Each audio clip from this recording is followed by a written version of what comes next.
Hi everyone, আপোনালোক আটাইকে মোৰ প্ৰথমটো ভিডিঅ'লৈ স্বাগতম জনাইছো। মই আজি টিবেটান মকটক বা টিবেটান ষ্টাইল ম'ম' ডিছ এটা আপোনালোকৰ আগত পৰিৱেশন কৰিবলৈ লৈছো। আহকচোন ভিডিঅ'টো আৰম্ভ কৰোঁ। প্ৰথমে এটা বউলত আমি ময়দা ল'ম। প্ৰয়োজন অনুসৰি ময়দা ল'ম আৰু ময়দাখিনিৰ লগত অকণমান নিমখ আৰু 2 চামুচ ৰিফাইন তেল লৈ ভালদৰে পানীৰে ডোটো বনাই ল'ম। ময়দাৰ ডোটো বেছি টানো হ'ব নালাগে আৰু বেছি কোমলো হ'ব নালাগে। এটা মিডিয়াম জোখত আমি ডোটো বনাই অলপ সময়ৰ বাবে ৰেষ্ট কৰিবলৈ দিম।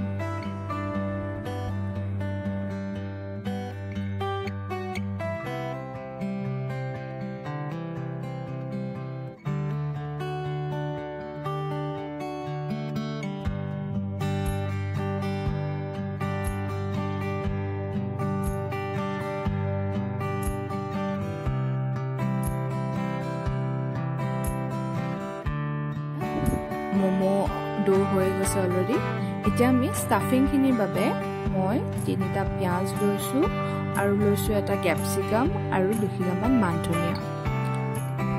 নৰ্মেল পাত ধনিয়াটো ল'লেও হয়, কিন্তু মান ধনিয়াৰ ফ্লেভাৰটো বেছি ভাল আনাৰ বাবে মান ধনিয়া লৈছোঁ। আৰু এতিয়া পিঁয়াজখিনি আৰু কেপচিকামটো সৰু সৰুকৈ ভিডিঅ'ত দেখুৱাৰ ধৰণে কাটি ল'ম।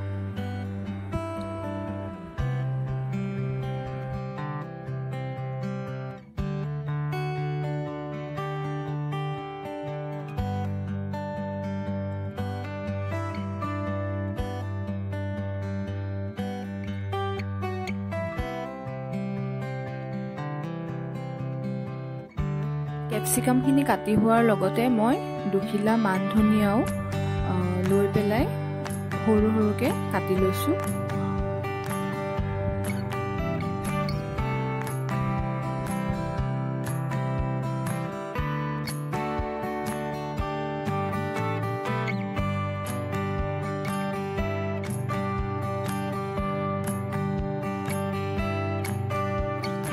ইয়াৰ লগতে 4টামান নহৰু মই সৰু সৰুকৈ কাটি লৈছোঁ।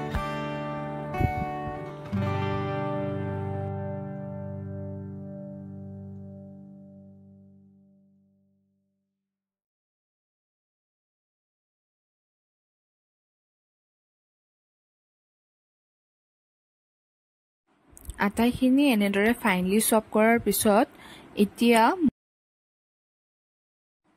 ম'মৰ মেইন ইনগ্ৰেডিয়েণ্ট চিকেনটো আমি বইল কৰি লৈছোঁ। কেঁচাকৈ পিঁয়াজৰ লগত মেৰিনেশ্যন কৰি ল'লেও হয়, এইটো নিজৰ চইচৰ ওপৰত কথা। মই চিকেনখিনি আগতে বইল কৰি লৈছোঁ আৰু বইল কৰি এনেদৰে এৰুৱাই লৈছোঁ। আৰু এই চিকেনখিনিৰ লগতে মই এড কৰিছোঁ কাটি থোৱা পিঁয়াজখিনি, লগতে সোৱাদ অনুসৰি নিমখ আৰু অকণমান মিঠাতেল আৰু লগতে অলপমান জালুক। আৰু এই আটাইখিনি মিক্স কৰি লৈ মই অলপ সময়ৰ বাবে ইয়াক ৰাখি দিম।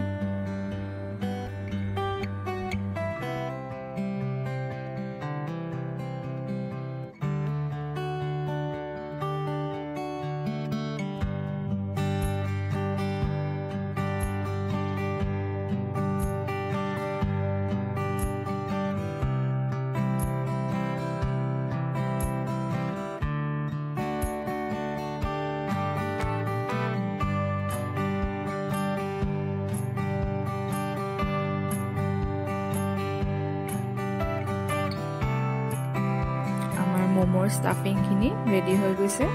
এতিয়া আমি আকৌ ময়দাখিনিলৈ আহোঁ। ময়দাখিনি ধুনীয়াকৈ মদ খাইছিলে, সেইবাবে এতিয়া আমি সৰু সৰুকৈ পাতল পাতল লেয়াৰ কৰি পেলাই ম'মৰ ৰোলটোহঁত বনাই যাম। লেয়াৰটো পাতল কৰিব লাগে, তেতিয়া বইল হওঁতে সোনকালে হয়। এতিয়া ভিডিঅ'ত দেখুৱাৰ দৰে ম'মৰ মাজত ষ্টাফিংখিনি ভৰাই লৈছোঁ আৰু এটা পিছত এটা লেয়াৰ জাপি জাপি পেলাই ম'মৰ ডিজাইনটো বনাইছোঁ। এইটো নিজৰ চইচৰ ওপৰত কথা, যেনেকুৱা ধৰণৰ ডিজাইন বা শ্বেপ লৈ পেলাই বনাব বিচাৰে বনালেই হ'ল। মই মই কেনেদৰে শেপটো দিছোঁ তাৰ এটা ক্লোজ আপ দি দিছোঁ, অকণমান ওচৰৰ পৰা দেখাইছোঁ কেনেকৈ কৰিছোঁ।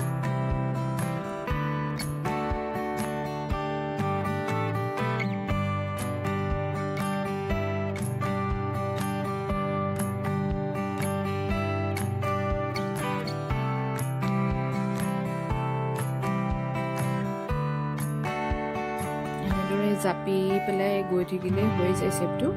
এতিয়া মেইন কথা হ'ল যে ম'ম'টো আমি ষ্টিম কৰিব নালাগে। এখন কেৰাহীত অলপমান পানী লৈ পেলাই পানীখিনি উতলি থকা অৱস্থাতে ম'ম'খিনি আমি দি দিম। দি লৈ আমি 10 মিনিটলৈ ইয়াক তেনেদৰে বইল হ'বলৈ দিম।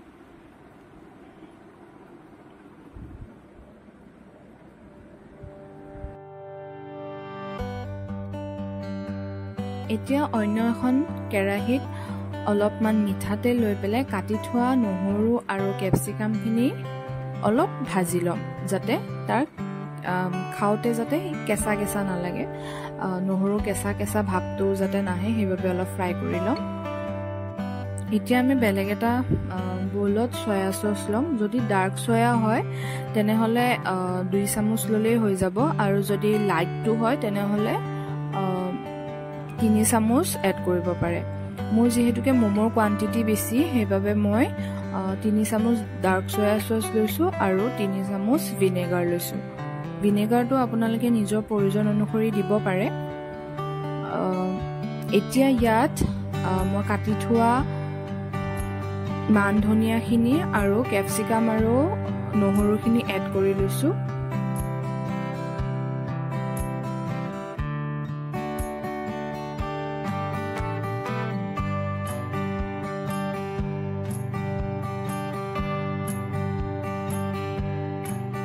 এইখিনি মিক্স কৰাৰ পিছত মই ইয়াত 1 চামুচ বাটাৰো এড কৰিছোঁ। বাটাৰে ফ্লেভাৰটো ভাল কৰি আনি দিব, সেইবাবে বাটাৰ এড কৰিছোঁ। আৰু যদিহে আপোনালোকে অলপ জ্বলা ভাল পায় তেনেহ'লে জালুক দিব পাৰে। মই যিহেতুকে অকণমান জ্বলা ভাল পাওঁ, সেইবাবে মই জালুক এড কৰিছোঁ।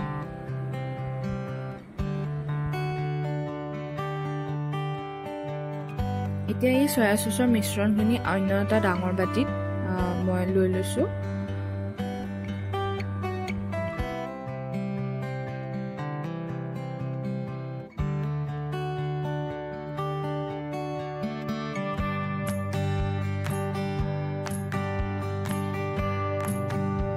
ইয়াতে মই এড কৰিছোঁ বইল কৰা চিকেন ষ্টক। বইল কৰা যিখিনি চিকেনৰ পানী আছিলে সেই পানীখিনি এড কৰিছোঁ। সেই পানীখিনিয়ে ফ্লেভাৰটো আৰু বেছি বঢ়াই দিয়ে, সেইবাবে চিকেন ষ্টক ইউজ কৰিছোঁ। আৰু এয়া চাওকচোন, আমাৰ ম'ম' অলৰেডি ৰেডি হৈ গৈছে। এতিয়া সেই ষ্টকখিনিত বা বনাই লোৱা মিশ্ৰণখিনিত আমি এটা এটাকৈ ম'ম' এড কৰি ল'ম। ষ্টকখিনি গৰম হ'লে বেছি ভাল, তেতিয়াহে ম'ম' যিহেতুকে গৰমে গৰমে খাই ভাল লাগে, সেইকাৰণে ষ্টকখিনি গৰমে গৰমে এড কৰিলে বেছি ভাল হ'ব।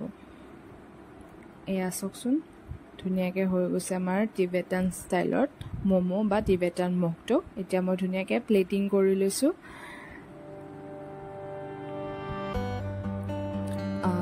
আপোনালোকে ভিডিঅ'টো কেনে পালে জনাবচোন। তেতিয়া আহি থকা দিনবিলাকত নতুন নতুন ৰেচিপি বা নতুন নতুন কিবা ডিছ আপোনালোকৰ আগত পৰিৱেশন কৰিবলৈ পাই ভাল পাম।